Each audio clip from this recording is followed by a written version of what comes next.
Assalamualaikum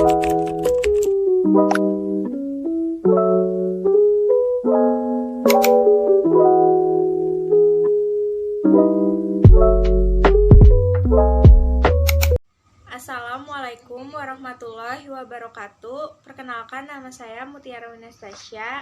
Di sini saya akan membahas pembahasan materi bahasa Indonesia dalam video berikut ini. Hakikat bahasa Indonesia. Yang pertama yaitu sejarah bahasa Indonesia. Rentan waktu proses perkembangan bahasa Indonesia dari awal hingga sekarang tidaklah dalam waktu yang singkat, melainkan dalam waktu yang berabad-abad lamanya. Hal demikian tentu saja membuat tidak mudahnya memperoleh informasi tentang masa lalu bahasa, yang sejak 28 Oktober tahun 1928 hingga kini kita beri nama bahasa Indonesia, termasuk informasi yang menyangkut masa awal perkembangannya.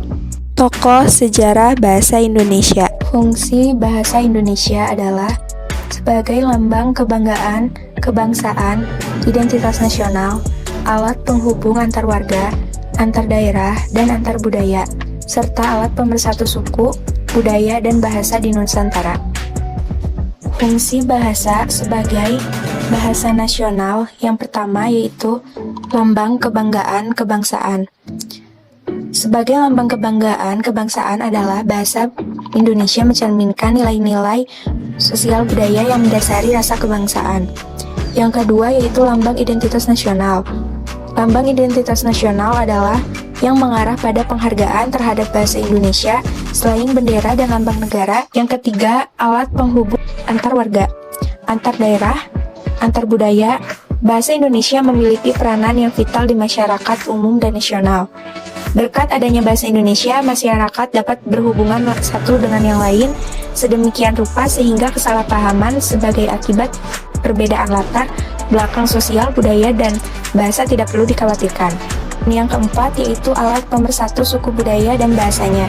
Bahasa Indonesia sebagai alat pemersatu suku, budaya, dan bahasa yaitu bahwa bahasa Indonesia memungkinkan keserasian di antara suku-suku, budaya, dan bahasa di Nusantara, tanpa harus menghilangkan identitas kesukuan dan kesetiaan kepada nilai-nilai sosial, budaya, serta latar belakang bahasa daerah yang bersangkutan. Ejaan yang disempurnakan. Ejaan yang disempurnakan adalah tata bahasa dalam bahasa Indonesia yang mengatur penggunaan bahasa Indonesia dalam tulisan, mulai dari pemakaian dan penulisan huruf kapital dan huruf miring, serta penulisan unsur serapan. Tujuan ejaan yang disempurnakan yaitu untuk menciptakan penggunaan bahasa Indonesia yang baik dan benar sebagai bentuk menghargai dan melestarikan bahasa pemersatu agar tetap menjadi bahasa kebanggaan negara. Selain itu, terdapat beberapa hal yang perlu diperhatikan dalam ejaan bahasa Indonesia yang disempurnakan, yaitu yang pertama penggunaan huruf kapital, yang kedua penggunaan huruf miring, yang ketiga penggunaan kata, yang keempat penggunaan bahasa asing, dan yang kelima penggunaan tanda baca. Kata, istilah, dan diksi. Kata dapat dirumuskan sebagai bentuk lingual yang memiliki urutan fonem yang tetap. Urutan tetap di sini dimaknai tidak berubah. Artinya, fonem-fonem yang menjadi unsur pembentuk kata itu tidak dapat diubah urutannya. Istilah. Istilah dapat diartikan sebagai kata atau gabungan kata yang memiliki makna khusus dan penggunaannya terbatas pada ranah kegiatan atau bidang keilmuan tertentu. Dari segi makna, istilah itu sifatnya monosemantis, artinya dia hanya memiliki satu makna, tidak ganda atau polisemi. Diksi.